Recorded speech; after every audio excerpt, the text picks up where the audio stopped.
Prontinho, Carlos, pode iniciar. Então, boa noite, turmas. Vamos iniciar nossa terceira e última aula da disciplina de industrial. Eu sou o professor Carlos, né?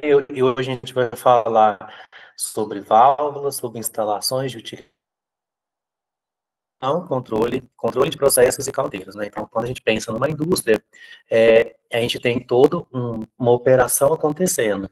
E para que essa operação aconteça, muitas coisas estão dispostas no processo industrial.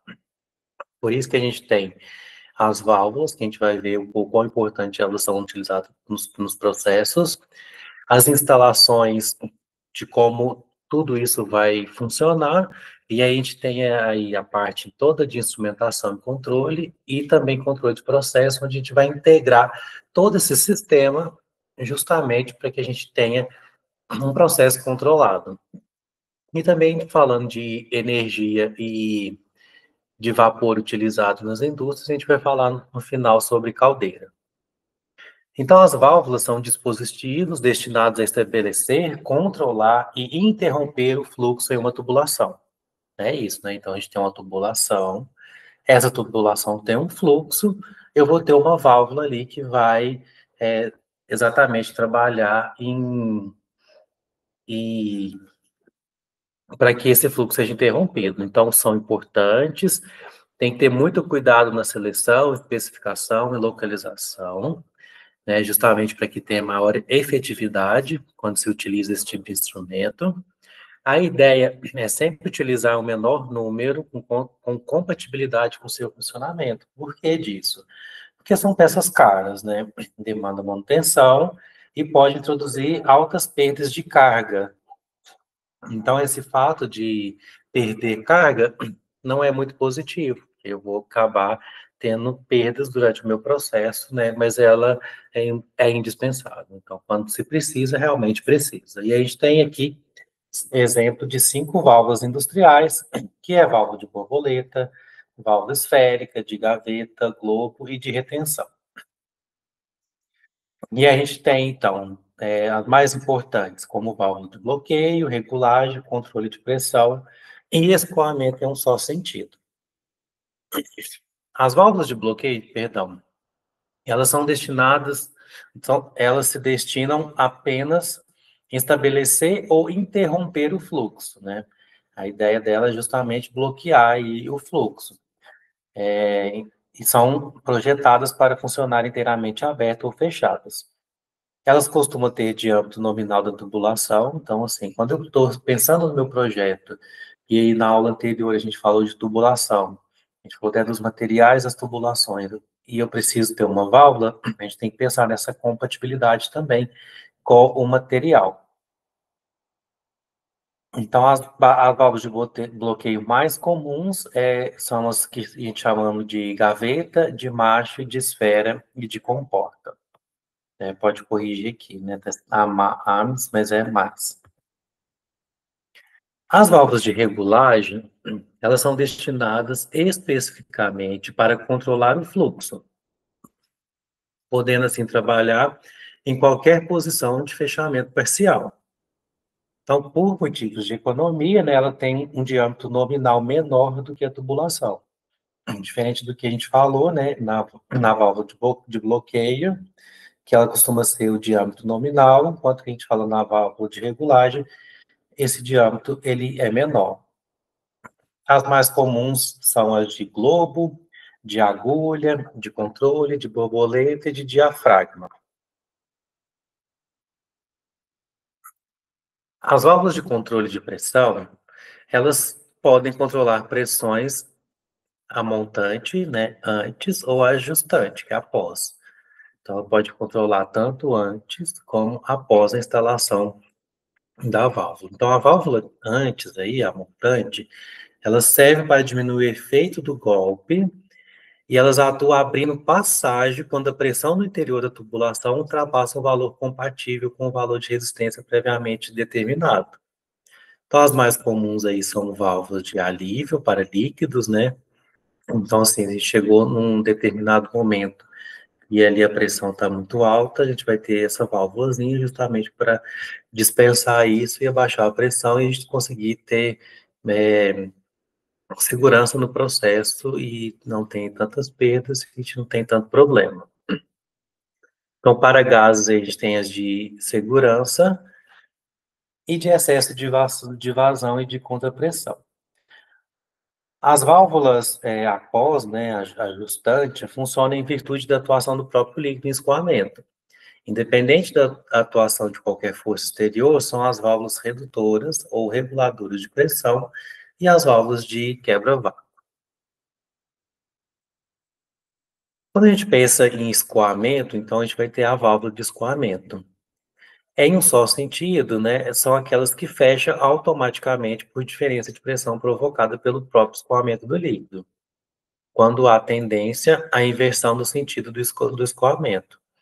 Então, é muito simples a gente pensar nessa válvula, porque a gente realmente tem aí um, um fluido que está escoando, e essa válvula vai justamente para trabalhar nesse sentido. São as válvulas tanto de retenção e fechamento.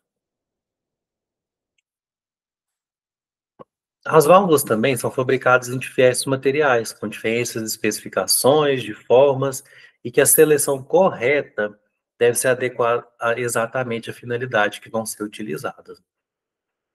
Desde o início dessa disciplina, a gente fala bem muito disso, assim, porque a dimensão do projeto, do processo industrial, ele vai ditar sobre tudo isso. Então, o primeiro passo é, de fato, entender o processo, conhecer o que eu estou querendo trabalhar, e aí eu vou para os materiais, para a qualidade dos materiais, para a qualidade das bombas e válvulas, tubulações, justamente porque se eu tenho, por exemplo, um líquido de alta temperatura, eu vou ter uma tubulação que aguente essa temperatura, e também eu vou ter, se em algum momento eu tenho que utilizar uma válvula, essa válvula também tem que ser resistente àquele líquido que está sendo escoado naquela tubulação.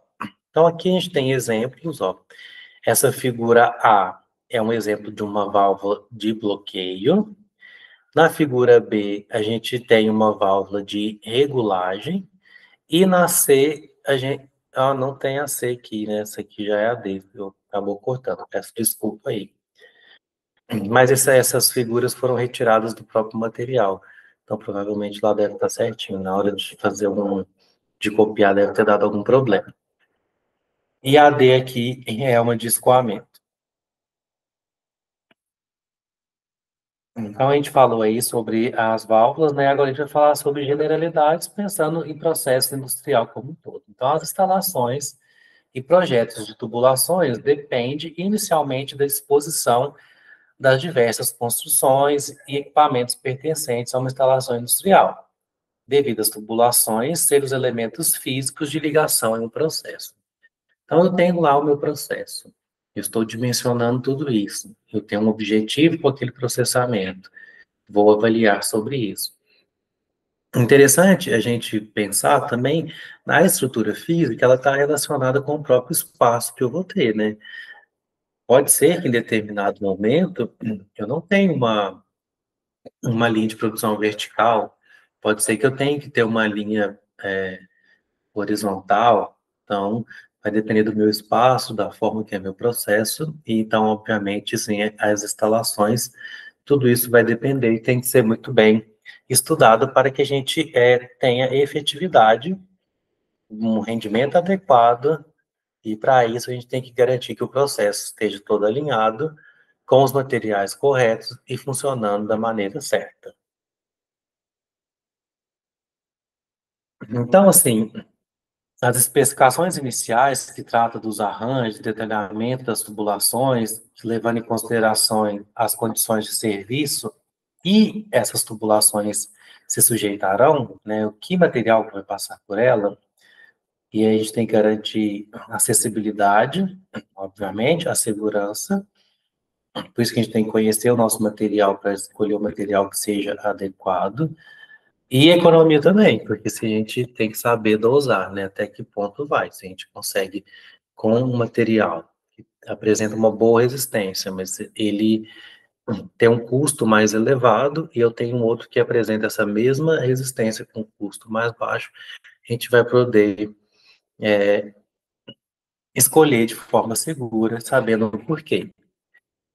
Então, as regras de recomendações para arranjo de detalhamento de tubulação são, vamos lá para elas, ó.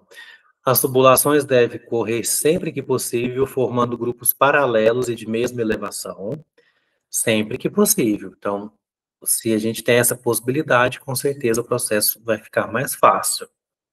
Ela deve estar nas direções ortogonais do projeto, principalmente norte-sul ou leste-oeste, ou na vertical. Devem ser feitas elevações diferentes para direções diferentes, né? Então, a gente consegue trabalhar aí com diferentes elevações, justamente para a gente garantir a melhor forma, e também, como a gente trabalha com direção diferente, que até que não haja confusão. Deve seguir um espaçamento entre os tubos paralelos, e esse valor deve ser de acordo com o diâmetro do tubo. Então, para que a gente possa determinar isso, a gente precisa pegar a especificação do tubo, entender sobre ele para poder aplicar nesse projeto.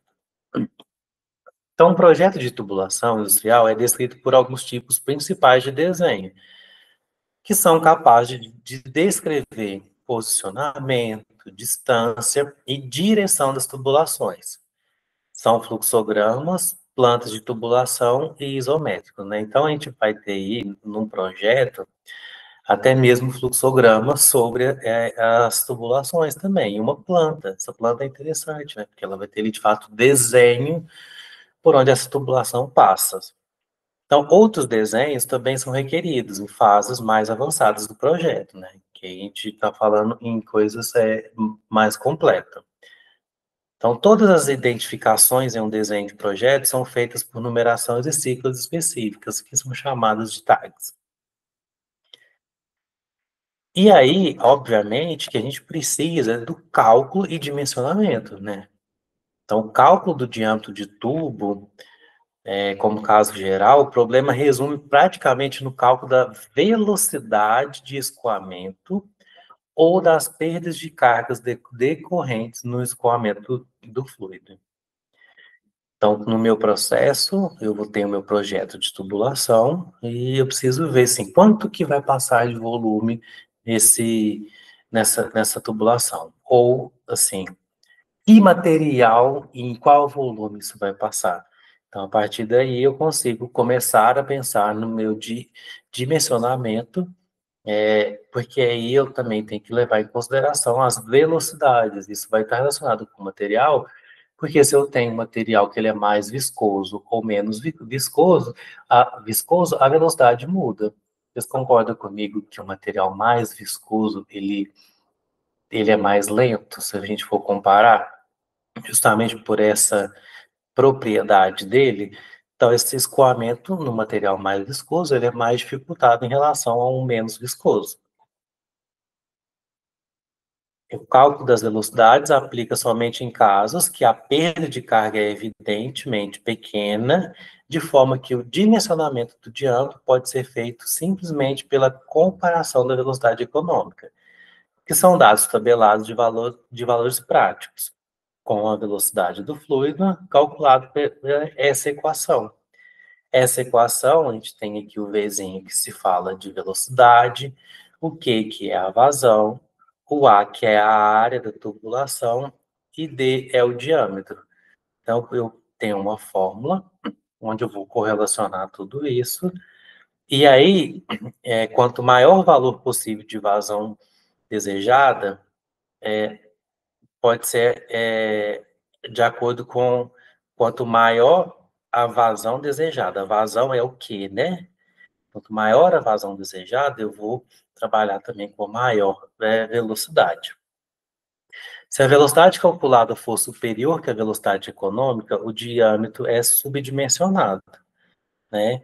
E aí eu vou ter um grande problema no meu processo, né? Se essa velocidade for mais alta do que o diâmetro, aí vai ter um problema. E os diâmetros comerciais, o escolhido deverá ser o que dê uma velocidade calculada no limite inferior das velocidades econômicas, ou imediatamente abaixo, justamente para a gente não gerar nenhum tipo de problema. Os cálculos de perdas de carga ou energia são utilizados quando esse fator apresenta relevância, o que ocorre na maioria das vezes. Para os cálculos de perda de massa, a gente costuma dividir as tubulações por trechos, de maneira que não haja máquinas como bombas, compressores, turbinas, que possam trocar trabalho com o fluido. Isso para que a variação da energia do fluido, né? Então, assim, a gente tem lá o escoamento no tubo, que a gente está calculando o dimensionamento dele, então a gente vai calcular a velocidade, vai ver a carga e tudo, né? E também a gente tem que levar em consideração se tem algo que possa é, impedir ou dificultar esse processo, como, por exemplo, bombas e compressores, turbinas.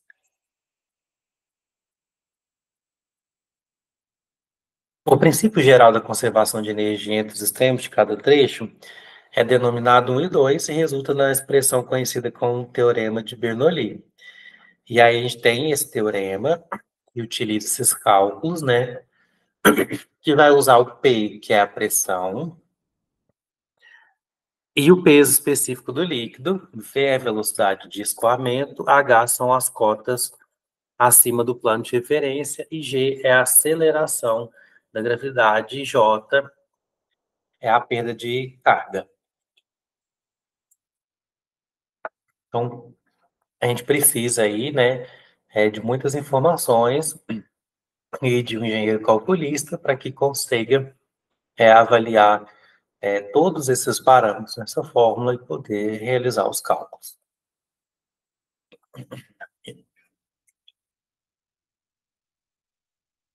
E aí, então, tem uma sequência de equações que vão justamente levar para a forma do cálculo desse dimensionamento. Então, aqui fica as nossas fórmulas, para a gente ver o que é possível calcular. Então, a gente entende que precisa de tudo isso, mas também é uns cálculo talvez um pouco mais avançado, que a ideia é só entender o contexto geral mesmo. Então, os possíveis acessórios aí, como as conexões, válvulas, também causa perda de carga, que nesse caso a gente já chama de carga secundária. Elas são expressas para cada tipo e tamanho pelo comprimento do tubo reto do mesmo diâmetro, capaz de causar a mesma perda de carga. Os valores de comprimento obtidos pelas perdas de carga secundárias deve ser somado aos comprimentos da tubulação da reta. Esse comprimento final é chamado de comprimento equivalente, né? Ou seja, que eu estou aí compilando tanto os valores obtidos da perda secundária com o valor do comprimento da tubulação da reta. E aí, para isso ter o nome de equivalente, então será utilizado no cálculo da perda de carga. Então, para eu poder calcular quanto que de carga eu tenho de perda nesse escoamento aí da determinada tubulação, eu vou levar em consideração esse comprimento equivalente que considera as perdas secundárias e o comprimento da tubulação. Tomando-se, então, um diâmetro arbitrário, esse diâmetro inicial pode ser calculado pela velocidade econômica e todos os outros parâmetros especificados, como a velocidade máxima, obtida pela vazão máxima, o comprimento equivalente, o coeficiente de atrito. Calcule, então, a perda de carga total da tubulação. Então, quando eu compilo todas essas informações, eu consigo calcular a perda de carga total da tubulação. Para isso, eu preciso usar a equação de Bernoulli, que as perdas de carga são comparadas, então se a perda total obtida for menor que a obtida do Bernoulli, significa que o escoamento se dá por uma vazão maior, chegando ao ponto, né, o P2, com uma pressão maior do que o desejado, de forma que o diâmetro está superdimensionado, devendo, então, repetir os cálculos para a gente poder chegar na melhor situação. Entre os diâmetros comerciais existentes, o diâmetro ideal será aquele que resultar em um valor de perda de carga total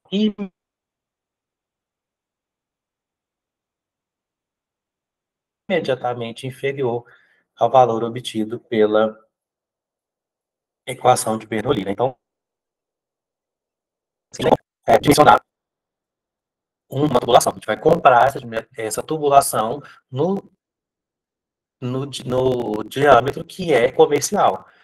E aí a gente vai fazer um pouco o contrário, né? Que a gente vai ver os estudos teóricos aí de possibilidades de perda e a gente vai associar tudo isso no sentido que naquele diâmetro o que meu processo vai aguentar.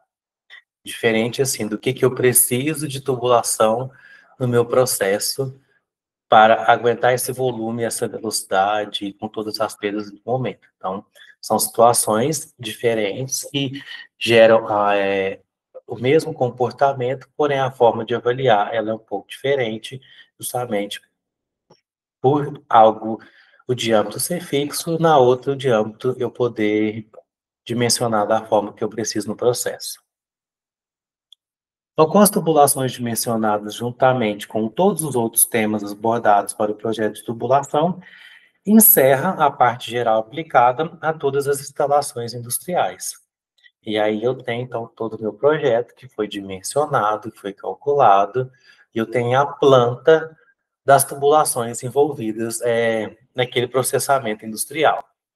Por que é importante a gente conhecer isso, ter isso em mente, né? No dia a dia, dependendo dessas tubulações, não são tão vistas, talvez seja um pouco escondida no processo ali, nem todo mundo conhece. A gente tem a rotatividade de pessoas que trabalham no processo, a gente tem engenheiros de diferentes áreas, o que construiu, o que projetou, o que trabalha na área de manutenção. E se em algum determinado período de produção tiver um problema com tubulação, se essa tubulação for um pouco escondida, ou se não for muito bem clara na visão de quem trabalha naquele contexto, de onde está saindo, para onde está chegando e as formas de escoamento, isso pode gerar um grande problema. Então, por isso que é interessante conhecer e ter a planta, justamente porque se tiver algum tipo de problema, é fácil você ir lá, verificar a planta e tentar entender onde que possivelmente tem esse problema. Então, agora a gente vai falar da parte de instalações de utilidades. Então, a gente sempre fala de utilidade, a gente vai falar de água, né? A água ela é utilizada aí nos processamentos industriais, né? Dependendo do tipo de processo, né, a gente costuma brincar lá na fábrica que a água é como se fosse o sangue que corre nas veias, né, da empresa, assim, porque sem água realmente o processo fica totalmente inviável, principalmente quando a gente está falando de processamento industrial de alimentos, de coisas do tipo, mas também se aplica em todos os outros, né. E a gente tem uma infinidade de aplicação da água no processo. Ela pode ser uma água para refrigeração, então eu tenho um sistema que precisa ser refrigerado, posso utilizar a água, como também eu posso aquecer utilizando água. Então, se eu tenho um determinado processo, que é um processo de branqueamento, que eu vou colocar os vegetais numa água e vai aquecer essa água para que tenha um processo ali de cozimento, de ativação das enzimas e tudo. Então, eu preciso que essa água esteja quente na temperatura ideal. E também a gente pode utilizar muito vapor, né? Que no final da aula a gente vai ver um pouquinho da uma caldeira de vapor, mas a gente utiliza também na indústria. Então, a água gelada usada para refrigeração ou resfriamento necessariamente passa por um processo de refrigeração, que além das tubulações, que como a gente viu, que inclui válvulas e acessórios, requer equipamentos especiais para, de fato, ter um resfriamento, como compressor, condensador e evaporador, como as bombas de circulações. Então, se eu tenho um determinado processo meu na indústria, na minha linha de produção, e ele precisa resfriar, né, eu vou ter aí todo esse aparato por trás, com compressores, condensadores, evaporadores, justamente para que eu tenha essa água que consiga é, fazer esse processo de resfriamento que eu estou interessado. Água quente também posso utilizar, vai depender da finalidade, obviamente, e aí tem que atender as exigências do processo que serão empregados. O que é interessante a gente saber? Um pouquinho das propriedades físico-químicas da água, né? E interessante a gente falar sempre da temperatura, porque qual que é a temperatura de ebulição da água? Então, em condições normais, que nem sempre é o caso da instalação ali da indústria, né, condições normais de temperatura e pressão, a gente está falando aí de 25 graus, e então muitas das vezes tem cidades que a temperatura média é muito mais do que 25 graus. Então, nisso, a água ferve aí, o ponto de ebulição dela é de 100 graus Celsius. Então, eu não vou conseguir passar do meu processo mais que isso, que aí eu não vou ter mais água na forma líquida, eu vou ter vapor de água. A gente vai entrar num outro contexto. Então, tem que conhecer as propriedades para saber, né, dimensionar até onde o meu processo pode chegar.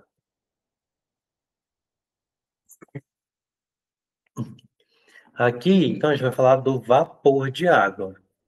Então, passou de 100 graus, eu tenho aí a evaporação da água. Aquela água que estava no meu estado líquido, eu dei energia suficiente para ela chegar na sua forma de vapor. E ele pode apresentar a forma de vapor saturado ou superaquecido. A diferença deles é que o último, o superaquecido, resulta no superaquecimento do vapor saturado. Então, o sistema de produção e distribuição de vapor é essencialmente constituído por tubulação de distribuição. Então, aí a gente realmente precisa, né, de uma tubulação, porque o gás, os gases têm essa característica de serem mais livres. Então, se isso chegar no ambiente, eu não tiver controle, ele vai dissipar rapidamente. Então, precisa de uma tubulação de distribuição. Os purgadores, que são eliminadores de ar, válvula de segurança, bombas de condensados e filtros, justamente para eliminar aquilo que eu não tenho interesse, né? Estações de redução de pressão, que a gente está falando de um vapor confinado, ele tem uma pressão, exerce uma pressão, então tem que saber até que pressão que o meu sistema como um todo ele aceita, como elementos de aquecimento e caldeira, que no finalzinho da aula a gente vai falar mais exemplos sobre as caldeiras. Também é super comum a gente chegar em laboratório ou a gente chegar em processo industrial e a gente ter ar comprimido, que é uma forma de energia que tem uma enorme utilidade, diversas aplicações nos processos industriais. Ele é empregado em máquinas operatrizes, em motores pneumáticos, em sistemas de comando, controle, regulagem, instrumentação de medição e na automatização de processo, né? Então, aqui tem até uma figura que eu coloquei meio transparente, sim, mostrando um sisteminha de ar. Então, eu tenho a captura do meu ar, né, que ele foi canalizado, e aí ele vai estar sobre compressão. E aqui eu tenho uma válvula que, ao abrir, eu vou liberar o fluxo do ar, e tem todo esse aparato aqui de ajuste de pressão, e também com alguma coisa para retirar determinadas impurezas, né? Que é possível também.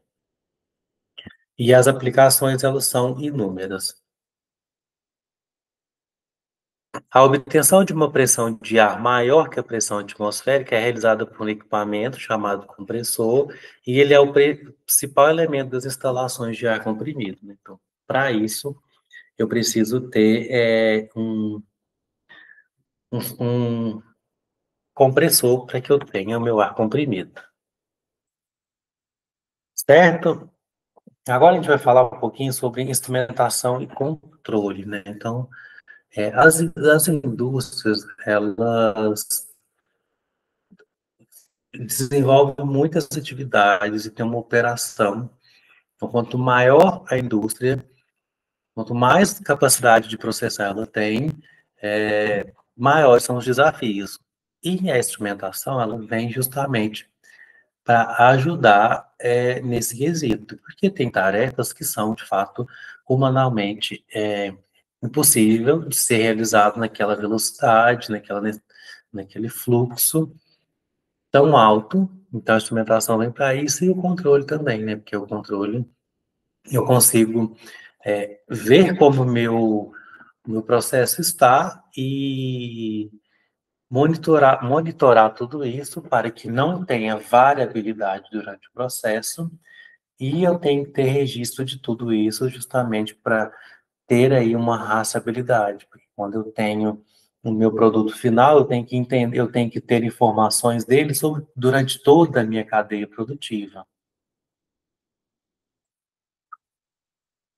Então, com o desenvolvimento dos processos produtivos e industriais, a instrumentação com a aplicação do controle se tornou imprescindível, como eu disse para vocês.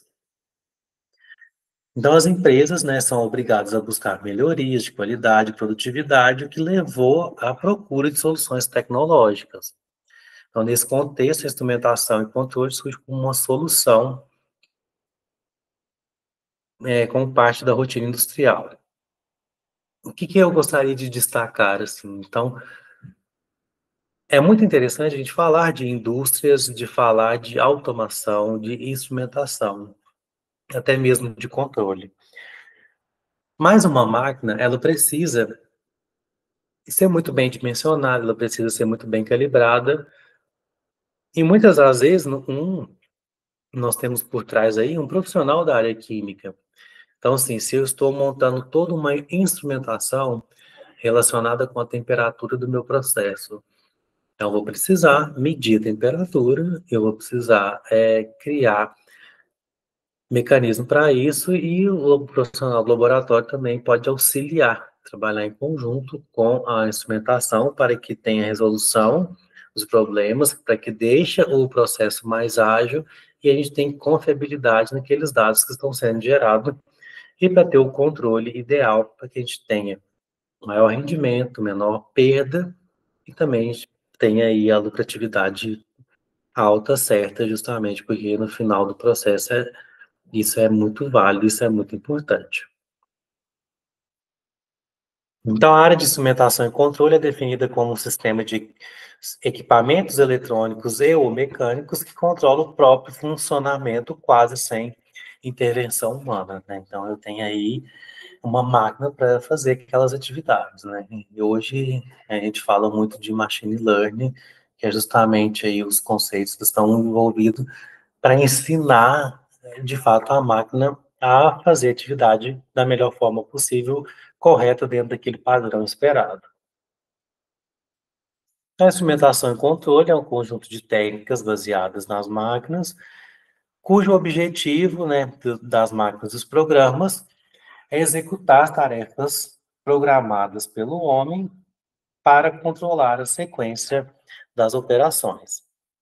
Então, um sistema instrumental controlado ou automático pode ser aplicado desde uma simples máquina até todo um processo industrial. A diferença está no número de elementos monitorados e esses elementos são a determinados pontos, né? Então, a ideia é que a gente monitore determinados pontos, a gente tem um sistema controlado, automático, né? E aí, a gente vai ter aquela diferentes visões. A gente vai ter um sisteminha simples ali, pontual, de um determinado local que a gente está monitorando, como mais desejo de todo mundo que trabalha nessa área que a gente tenha aí todo o processo mapeado para isso. E aí ele pode ser dividido o processo em elementos de comandos e os atuadores. Os elementos de comando são representados por duas partes dos sistemas, que são o sensor e controlador. São eles que formam o comando propriamente dito. Então, no meu processo, eu tenho uma quantidade de sensor, esses sensores foram calibrados, programados, e aí vão ter a capacidade de controlar todo o meu processo. E aí, como exemplos de controle, a gente tem válvulas, relés, controladores lógicos programáveis, contadores e outros sensores em geral. Os atuadores são aqueles que transformam a energia em trabalho, como, por exemplo, os motores elétricos, pneumáticos, hidráulicos, entre outros, né? Então, aqui a gente está falando de uma fonte de energia que vai gerar trabalho para que o processo aconteça. E aqui a gente tem o exemplo de um sistema fechado, né, que a gente tem um aturador, um processo, um sensor. Esse sensor tem um controlador, né, dentro de uma célula de comando que vai ser direcionado ao aturador, né? São um sisteminha simples para poder exemplificar o sistema automático fechado.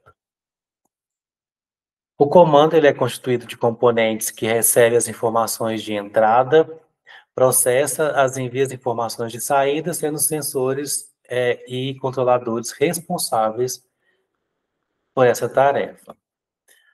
Então, os sensores fornecem informações dos sistemas, correspondendo à entrada do controlador. Eles podem indicar variáveis físicas, como, por exemplo, temperatura, pressão, umidade, ou simples estado, como o fim de um curso, posicionando em um cilindro pneumático. O controlador ele é responsável pelo acionamento do atuador, então, levando em consideração as informações de entradas fornecidas pelo sensor e as instruções em que nelas são inseridas através dos programas, né? Então, eu tenho lá tanto o meu sensor, o meu atuador, que vai ter uma programação por trás que vai indicar todo o processo ali, o que é aceito ou não. Então, o comando pode ser realizado em malha aberta, onde as variáveis de entrada fornecem informações para o comando que as processa, segundo sua construção interna. Então, libera as informações de saída para os atuadores, né? Demonstrando aqui o sistema e a importância de uma programação bem feita para que eu tenha os resultados esperados. Então, nesse tipo de comando, se ocorrer uma perturbação que altere o comportamento do sistema, não é possível avaliar se a instrução foi executada corretamente. O comando continuaria a enviar as informações de saída, baseado somente nas informações de entrada.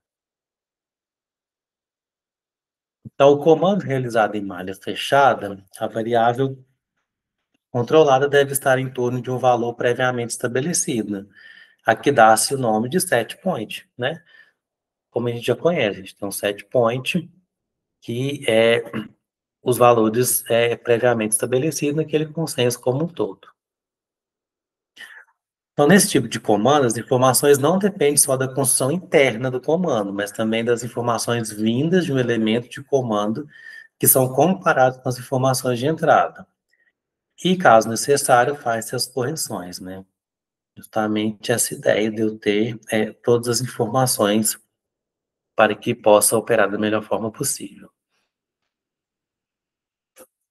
Então, aqui a gente tem a figura A e B que ilustra esse processo nas informações de entrada, indo para o comando, os sinais de saídas que vão passar as informações para o aturador. E já a gente tem um sinal de entrada, né, que vai para o comando, que também de fato tem sinal de saída, que vai para o aturador, cujos sinais vão ser utilizados para comparação e correção, por isso volta para a tela de comando para que possam ser corrigidos e aí seguir para os sinais de saída. Certo? Agora a gente vai entrar um pouquinho sobre para a gente falar de controle de processo. Eu lembro, assim, a primeira vez que eu fiz uma visita industrial, eu tinha formado, tinha pouco tempo, porque a gente, às vezes, no laboratório, a gente fica muito focado, o químico em si fica muito focado em laboratório, e o laboratório como um todo, ele é um grande fornecedor de dados para que os processos possam ser melhorados. Assim, o que eu estou querendo dizer, por exemplo? Se eu estou falando de um processo onde eu utilizo muito umidade, provavelmente as análises de umidade são feitas no laboratório. Se não é feito no laboratório, é por algum sensor que está na linha, esse sensor, em determinada situação, ele foi calibrado por análise de laboratório. Então, por viver muito em laboratório, às vezes eu não tinha uma dimensão de escala industrial, né? Depois, né, eu fui trabalhar na indústria e aprendi mais na prática do que até então eu tinha estudado quando eu vivia com a minha rotina mais no laboratório. Então, quando a gente passa por uma salinha dessa na indústria, tem assim uma pessoa sentada, tem uma infinidade de painéis, esses painéis mostram exatamente todo o desenho do processamento industrial e toda a automação que existe ali e a forma de controle. Então, a gente vai ter aí um controle, né, que vai ter ligação com toda a escala industrial, justamente para poder fazer com que o processo funcione da melhor forma possível e, de fato, seja controlado para a gente ganhar aí maior rendimento, maior lucratividade, menor quantidade de perdas e tudo. Então, na operação de uma planta industrial, deve ser levado em considerações aspectos técnicos, econômicos e as restrições operacionais, né? Porque, assim, às vezes, o meu equipamento ele não consegue processar aquilo que eu estou querendo. Se eu tenho um equipamento que ele foi dimensionado para 3 toneladas, eu vou passar 5, não faz sentido, né? E é a característica dos produtos, né, que eu vou poder dimensionar de acordo com a qualidade requerida. Então, se lá no final do meu produto eu preciso de um produto que tenha 5% de umidade, que é o caso das farinhas de trigo, eu vou ter que ter um processamento que faça com que no final tenha isso que é exigido, né? E também especificações ambientais, né? Obviamente o ambiente interfere em todo o processamento industrial e que sofre influências aí externas ou perturbações. Dessa forma, juntamente com sistemas automatizados, torna necessário monitoramento contínuo das operações industriais para o bom funcionamento do sistema, né? Então, isso é bacana, assim, e hoje é muito em alta, e quando a gente fala da indústria 4.0, por exemplo, a indústria 4.0 é essa ideia da gente ter aí uma gama de dados que vai ser monitorado durante todo o processamento, e aí, com isso, eu tenho uma rastreabilidade adequada, eu tenho informações relevantes para que, se tiver algum tipo de problema, eu consiga determinar rápido. O que eu estou querendo dizer isso? Por exemplo, eu tenho um processo que eu faço um monitoramento de 2 em 2 horas. Só que eu avaliei agora 7 horas da noite, 10 horas da noite eu vou avaliar de novo.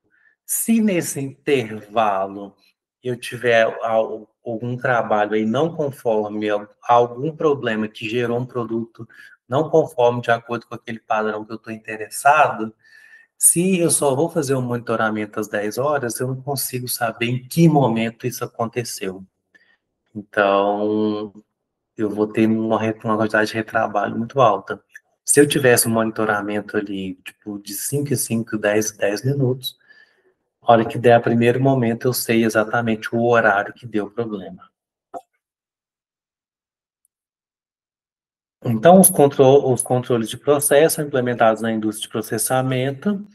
O objetivo para a implementação do sistema são suprimir a influência das perturbações externas ao processo, assegurar a estabilidade do processo, otimizar e supervisionar o desempenho da planta industrial. Aqui resume, né, de uma forma bem escrita aquilo que a gente já falou, né, de ter estabilidade no processo, que é fácil de eu até identificar a instabilidade do meu processo, suprir a influência das perturbações externas, né, porque aí eu conheço meu processo, eu sei onde pode acontecer e onde eu vou poder atacar sobre isso, e otimizar e supervisionar o desempenho da planta industrial.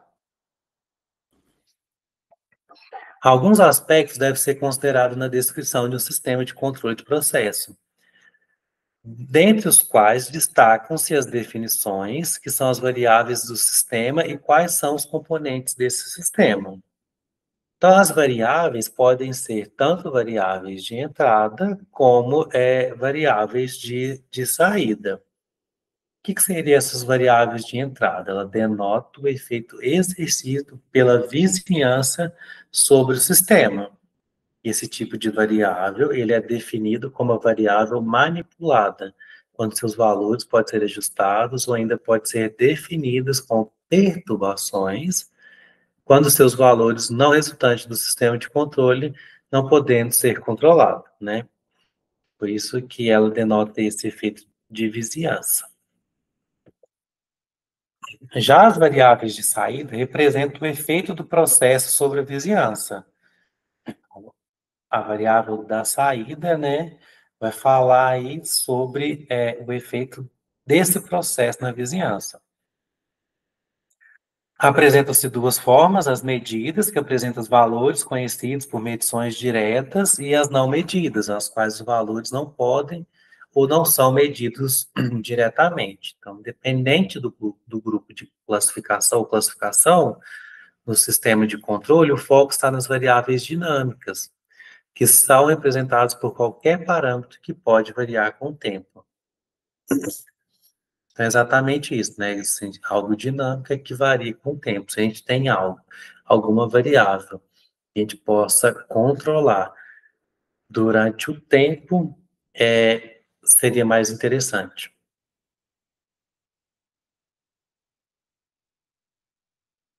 E quais dessas variáveis a gente pode citar como exemplo, né? Que são essas variáveis que necessitam de controle nas operações industriais.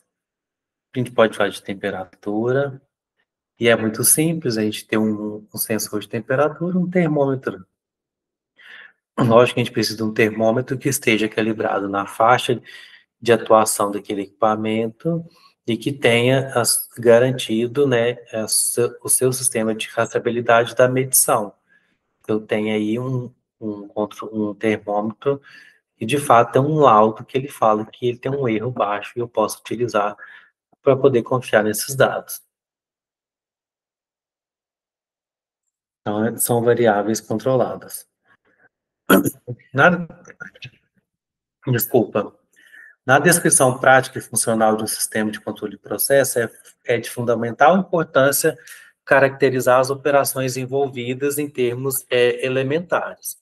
Então, vamos falar aqui de cada uma das definições. Então, processo consiste em um conjunto complexo de fenômenos relacionados com a sequência de fabricação, podendo observar várias variáveis dinâmicas, né? Então, é muito simples a gente falar de processo e entender o que remete a isso, né? Que é o conjunto aí desses fenômenos envolvidos na fabricação, né? Tem um processo fabril ali.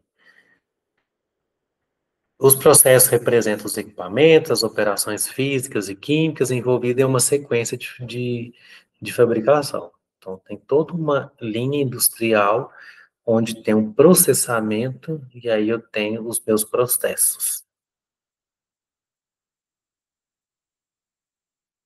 O elemento de medida. Naturalmente, para se controlar uma variável, é necessário que se tenha uma informação dela. A informação é determinada por um instrumento ou um elemento de medida, né?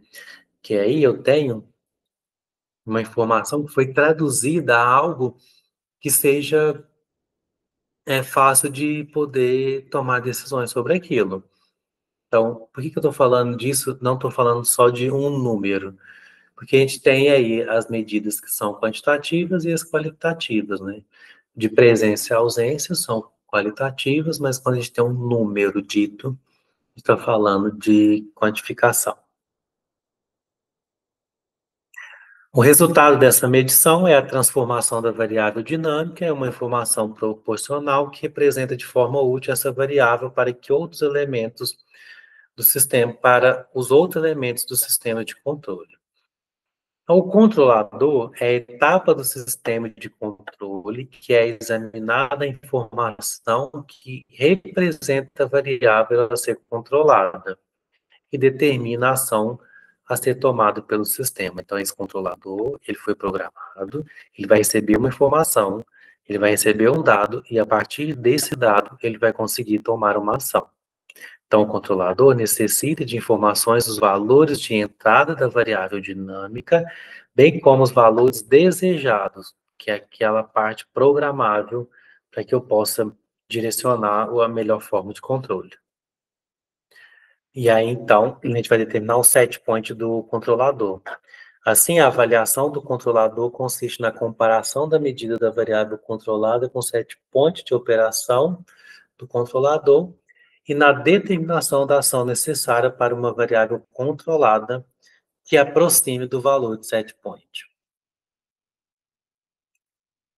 A gente tem aí também o elemento final de controle, ele é representado pelo dispositivo que exerce influência diretamente no processo.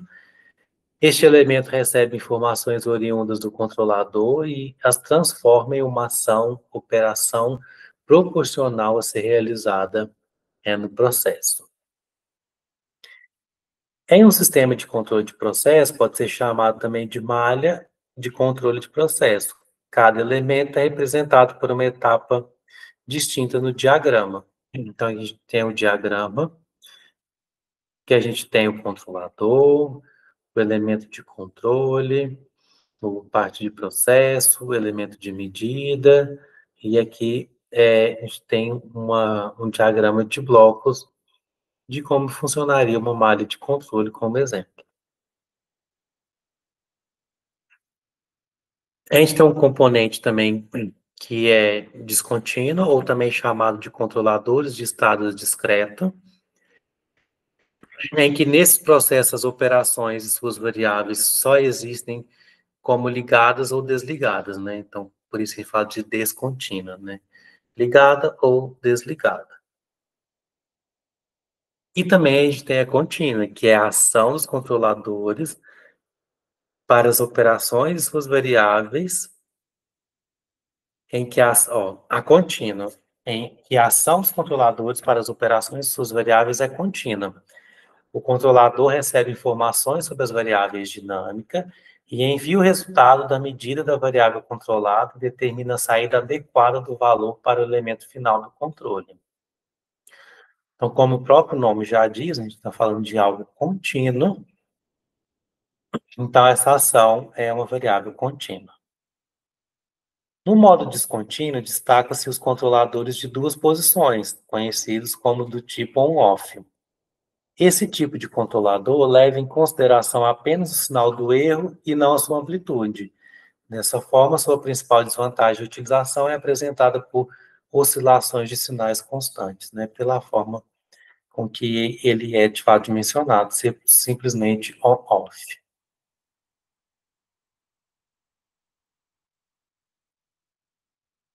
Desculpe novamente, no modo contínuo, destaca-se quatro tipos de controladores. Pode ser aplicados isolados ou combinados entre si.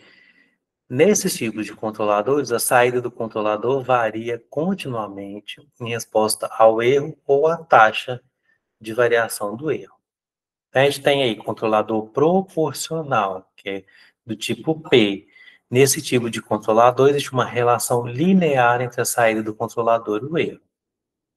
A gente tem também o controlador proporcional integral, que é o PI.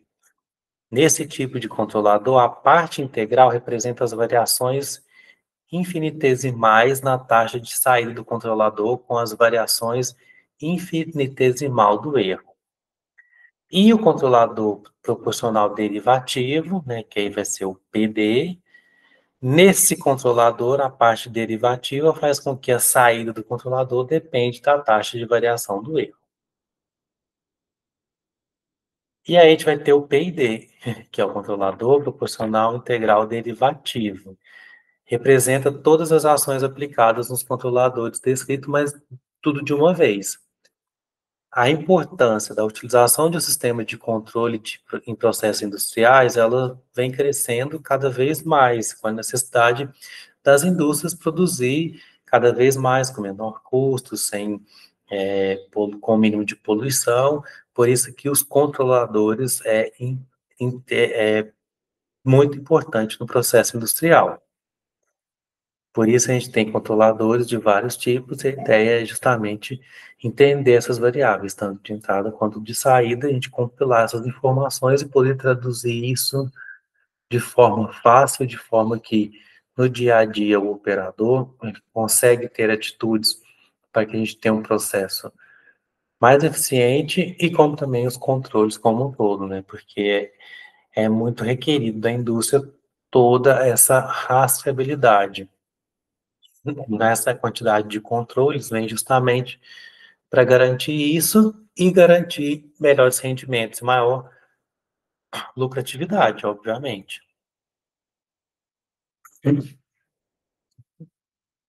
E agora a gente vai falar um pouquinho sobre as caldeiras.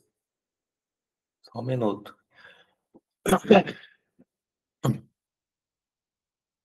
Acabo falando demais, a garganta dá uma falhadinha.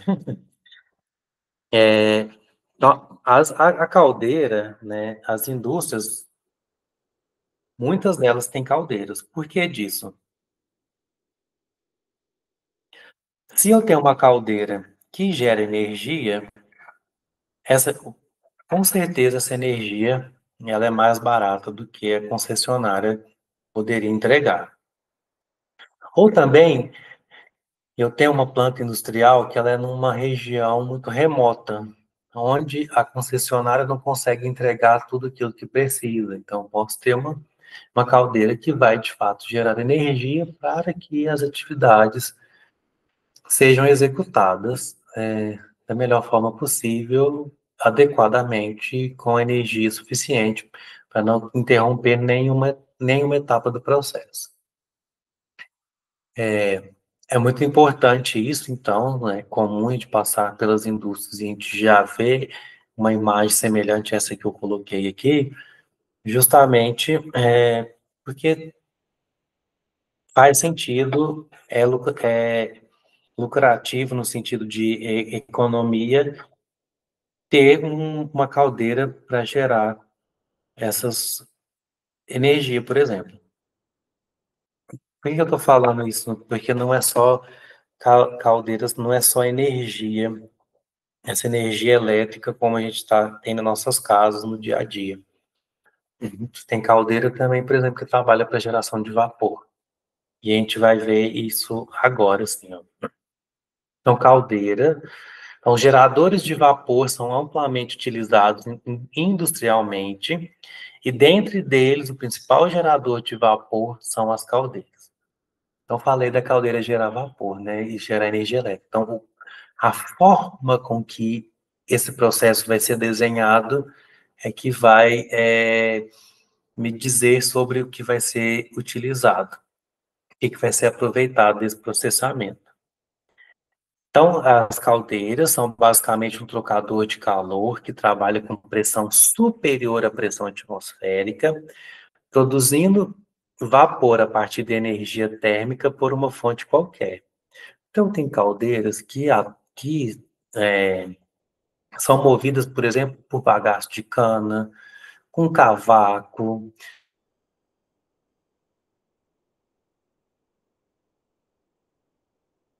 É,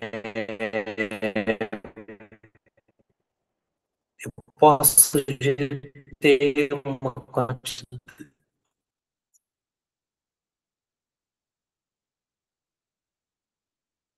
uma infinidade de materiais, desde que seja com essa característica, um autor orgânico. Então, a gente tem que entender também todo esse processo, entender do combustível que eu estou utilizando ali para que eu tenha o meu balanço final, aí, tanto balanço de massa como balanço energético,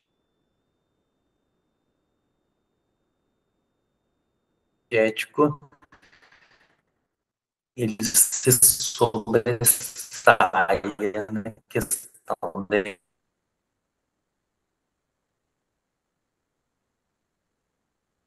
energia. Ela é constituída por diversos que trabalha com pressão,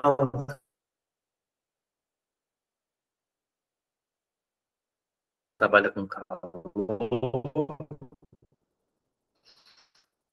Então, por isso que a gente tem normas específicas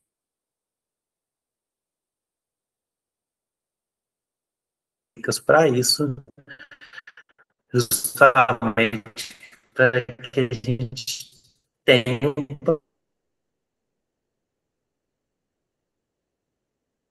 processo que seja efetivo, que tenha alto rendimento.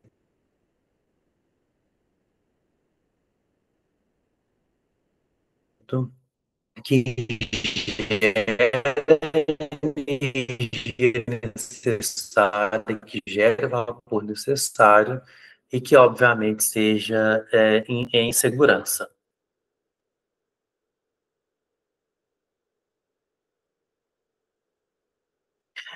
Então, existem diferentes formas de classificar as caldeiras.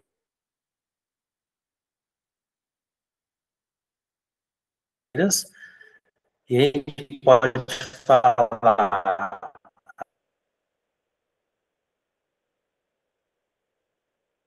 as classes de pressão ou de automação.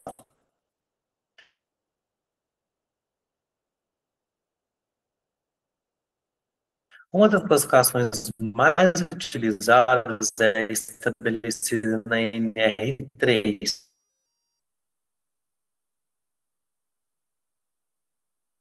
que é a norma reguladora 13, que classifica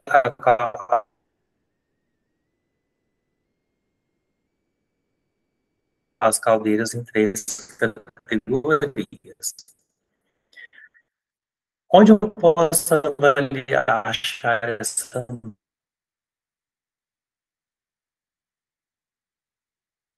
norma? Assim, se a gente está lá na página do Gov, vai ter uma aba específica de NR. NR vai ter um monte delas.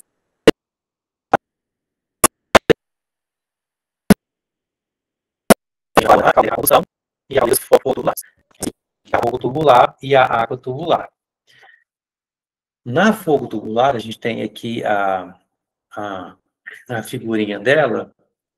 Os gases gerados na combustão circulam no interior dos tubos e a água circula por fora.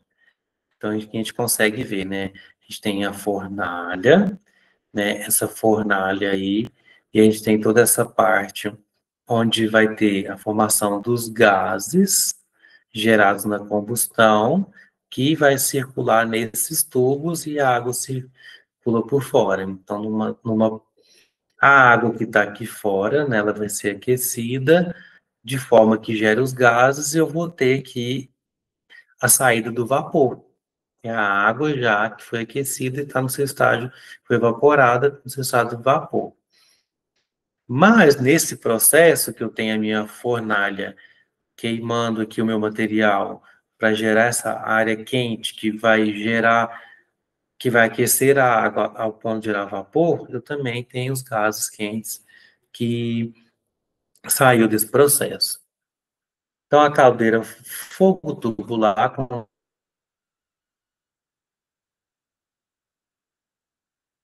contém grande quantidade de água no interior de um casco cilindro, dentro do qual encontra-se um feixe de tubo submerso.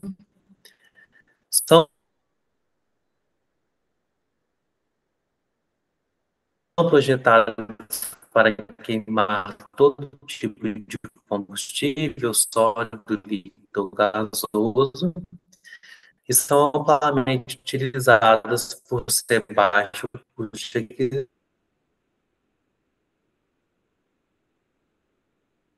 aquisição e boa capacidade de geração de vapor, varia de a água vai passar sobre ele. Então, essa água entra, ela vai chegar na fase vapor, devido a todo o ambiente estar bem aquecido, e aí depois tem a saída do vapor de água, que vai ser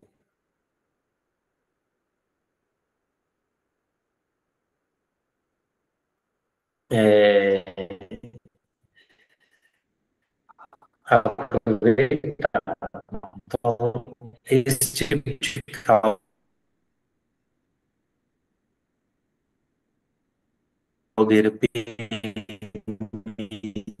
uma superfície de aquecimento maior do que as folhas, evitando a quantidade de vapor e altas pressões de operação.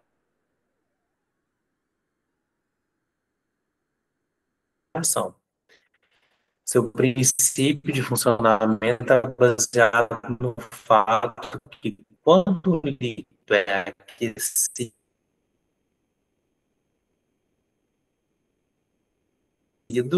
inicialmente as partículas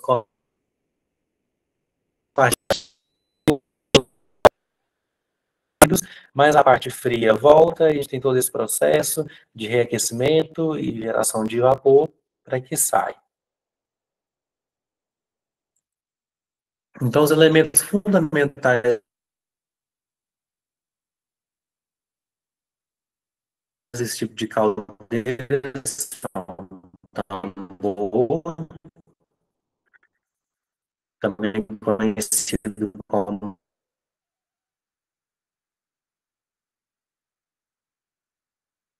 balão ou tubalão,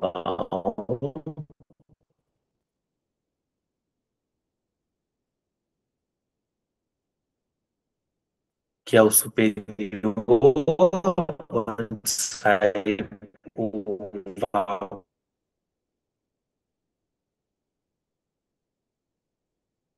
e o inferior, onde entra a água.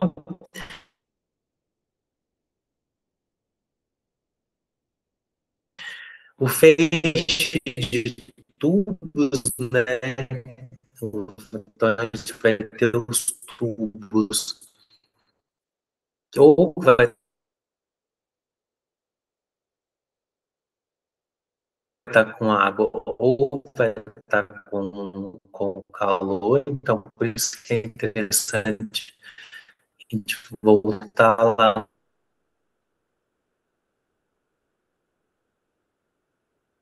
naquela parte de tubulação, a gente tem tubulação aí que aceita todo esse processo.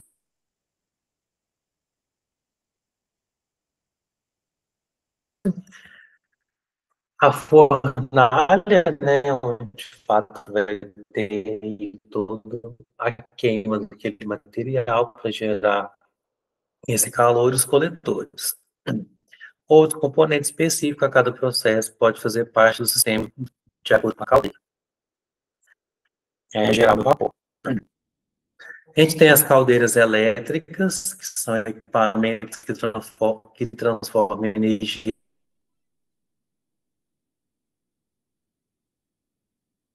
elétrica em energia térmica pelo aquecimento de água de vapor.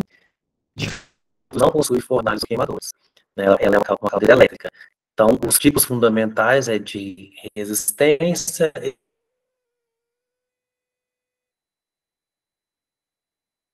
eletrodo submersa e eletrodo chateado.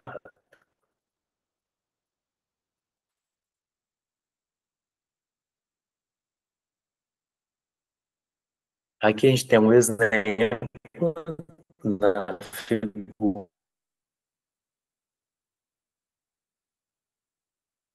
figura, né, de uma caldeira elétrica.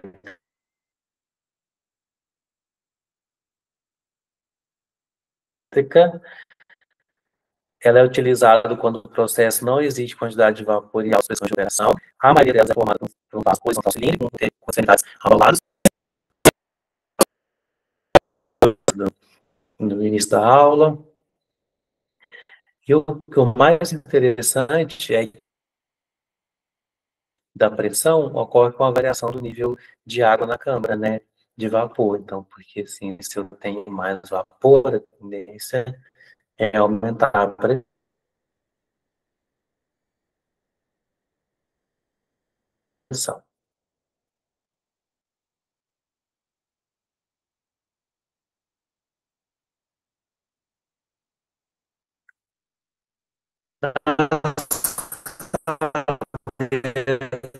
Nas caldeiras elétricas de eletrodo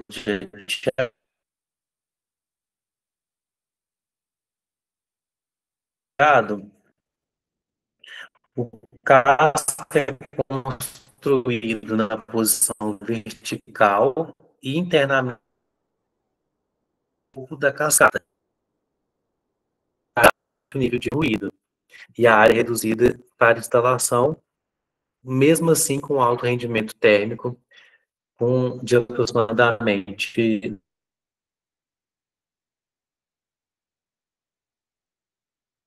98%. Né? Então, é uma caldeira que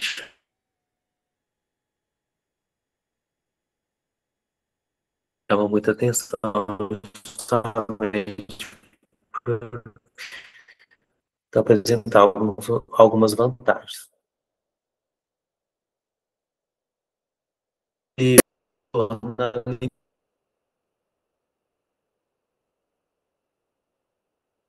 impossível a utilização de vapor de água. Dessa forma, utiliza, em vez de água, outro fluido térmico de alta temperatura, permitindo esse processo. Então, as principais características dos tipos de aquecedores são a eliminação dos processos de corrosão, regulagem, precisa de pressão de operação do circuito fechado para a recuperação total do fluido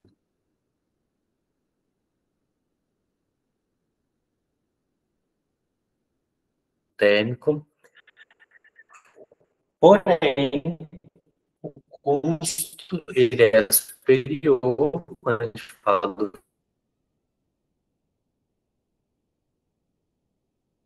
fluido térmico, forma quando comparado com o custo de um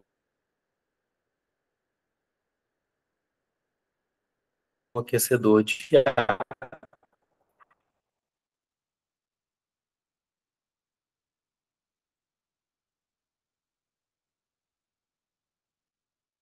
E aí a gente chega numa parte aqui para falar de incrustações. É,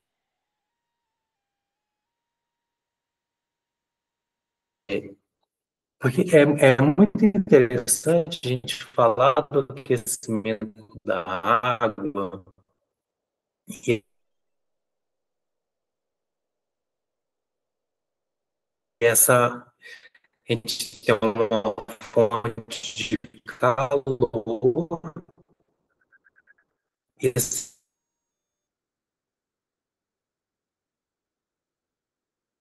calor vai passar por um sistema onde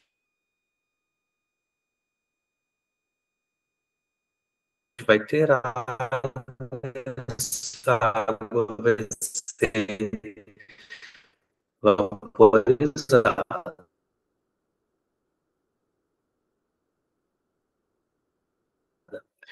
Porém, quando a gente fala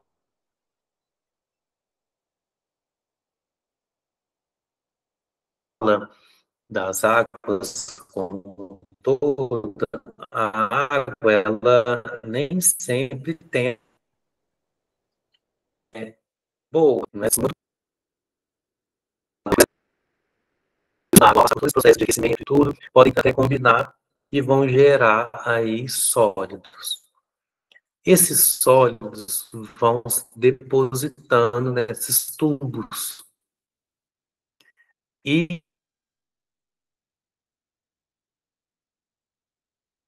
a tendência é ir juntando cada vez mais. E aí a gente tem um problema, porque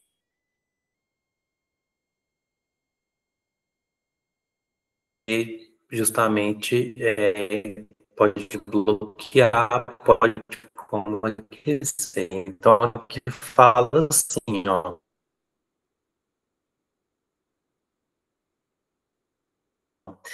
que as incrustações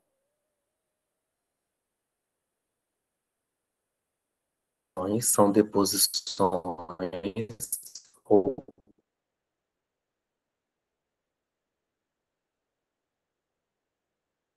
precipitações sólidas de natureza alcalina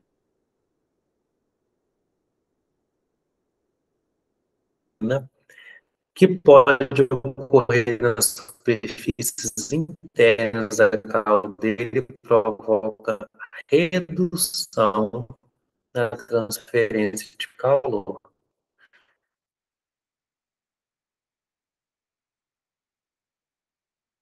Então, se ele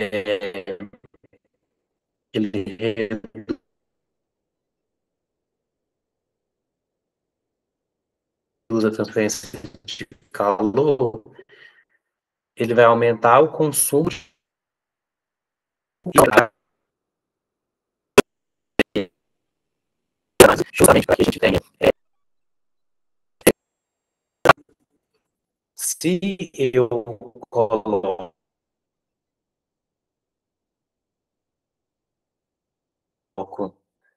esses materiais ricos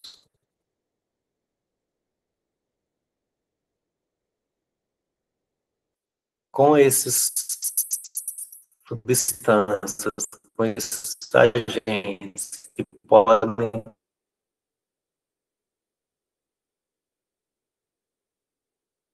gerar incrustação, eu vou justamente gerar um problema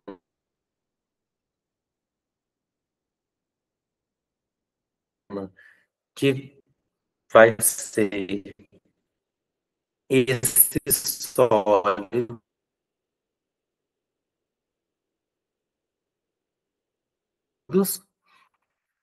esses sólidos, né,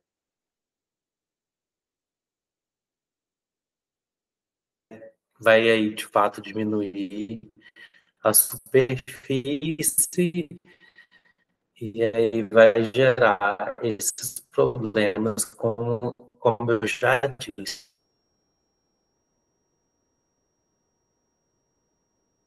né, que é a redução na transferência de calor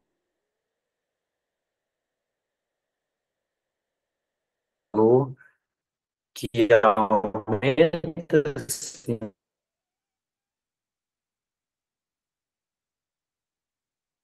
o consumo de combustível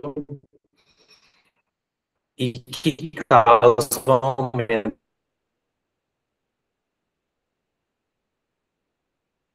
da temperatura com superaquecimento, e aí eu vou ter um estado grave,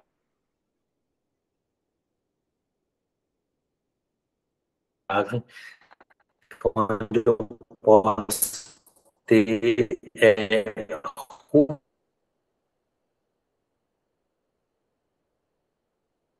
ruptura, né, na estrutura da caldeira.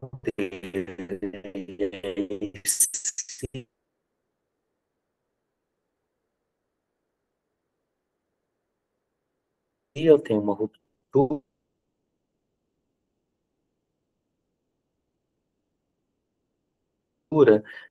ela perde totalmente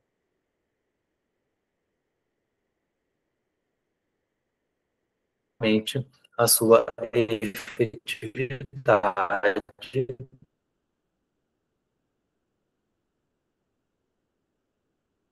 e aí eu não vou ter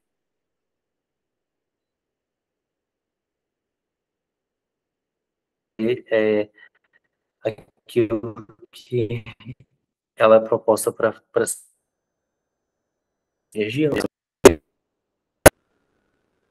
é um tipo de processamento e gerar energia elétrica através do vapor. Então, eu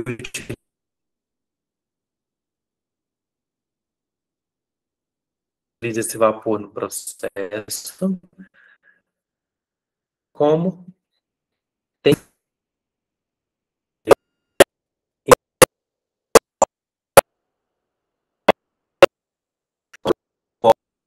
presente na aula. Espero que tenha bons estudos e que a gente possa ver em outras disciplinas em outro modo, tá bom?